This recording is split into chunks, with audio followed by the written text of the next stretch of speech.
উল্লাসেৰে ভোটদাতাসকল ওলাই আহিছে পুৱাই পুৱাই লানি নিচুকে হাৰি মই ইতিমধ্যে দুই তিনিটা চেণ্টাৰ দেখিছোঁ আৰু খবৰ আহিছে মানে ৰাইজে সুন্দৰকৈ এইটো গণতান্ত্ৰিক ব্যৱস্থাটো শক্তিশালী কৰিবৰ কাৰণে ভোটদাতা ওলাই আহিছে এইটো মই ভোটদাতাসকলক ধন্যবাদ জনাইছোঁ তেওঁলোকে নিজৰ মত সাব্যস্ত কৰিছে আৰু পঞ্চায়ত ব্যৱস্থাটো শক্তিশালী কৰিব লাগে প্ৰত্যেকৰে এটাই কথা নিকা স্বচ্ছ মানুহ দিব লাগে আৰু আমাৰ ভাল মানুহে যাতে ভাল পঞ্চায়তী ব্যৱস্থাৰে ৰাইজৰ কাম কৰিব পাৰে সেই গোটেই কথাখিনি আজি স্পষ্ট হৈ তুলিছে পূৰ্বতকৈ কিন্তু এইবাৰ মই দেখিছোঁ মানুহৰ যি উৎসাহ এই পঞ্চায়তী ৰাজ ব্যৱস্থাত ভোট দিয়া হৈছে গতিকে এইটো কাৰণত ৰাইজে যথেষ্ট মই ভাবোঁ এইবাৰ সজাগ হৈছে সচেতন হৈছে আৰু দেশখন এইদৰে সৰ্বসাধাৰণ ৰাইজৰ উন্নতি কৰিবৰ কাৰণে দুখীয়া দৰিদ্ৰ ৰাইজৰ চৰকাৰী আঁচনিবিলাক যাতে সদব্যৱহাৰ হয় তাৰ ক্ষেত্ৰত যথেষ্ট সজাগ আৰু বহুত মানে জনপ্ৰিয়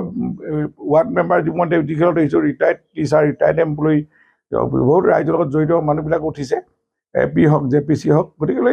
এইবাৰ মই ভাবোঁ অসমত এটা আমূল পৰিৱৰ্তন আহিব মই নিশ্চিত যে আজি জনগণে এনেধৰণে আজি আৰু বাকী থকাসকলকো যেনে তেনে যাতে তেওঁলোকে নিজৰ ভোটটো সাব্যস্ত কৰে যোগ্যজনক তাকে আহ্বান জনাইছোঁ কিছুমান বিসংগতি দেখা গৈছে একেটা পৰিয়ালৰ দুটা তিনিটা চেণ্টাৰত নাম আহিছে এইখিনি অকল ভোটাৰ তালিকা যিহেতু লোকসভাত আৰু এখন ডিজিটেল ভোটাৰ লিষ্ট ওলাইছে আৰু ইয়াত কিন্তু অকল পঞ্চায়তৰ যোগেদি যিখন ওলাইছে ব্লকৰ যোগেদি সেইখনে শুদ্ধ ভোটাৰ তালিকা সেইখনৰ যোগেদি হ'ব লাগে মই ভাবোঁ যে এতিয়া ক'ৰবাত ডাবল হৈছে এঠাইতে ভোট দিব ডাবল দিব নোৱাৰে এঠাইতে থাকিব ভোট গতিকে পৰিয়ালৰ মানে ধৰি লওক দুজনৰ হয় এনেকুৱা এইবিলাক BLOসকলৰ অসফলতাৰ কাৰণে এনেকুৱা হৈছে আমাৰ বহুত আহিছে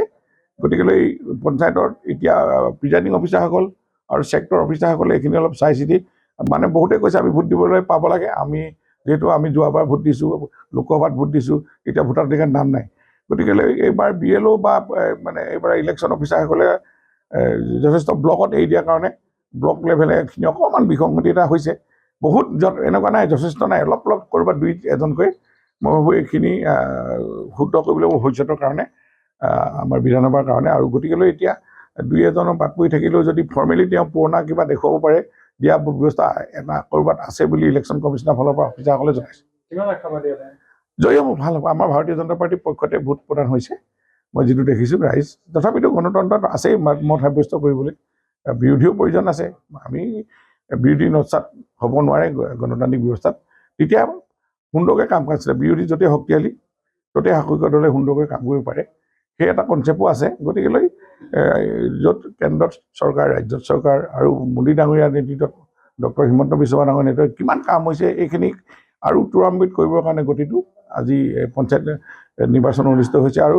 প্ৰায় বিজেপি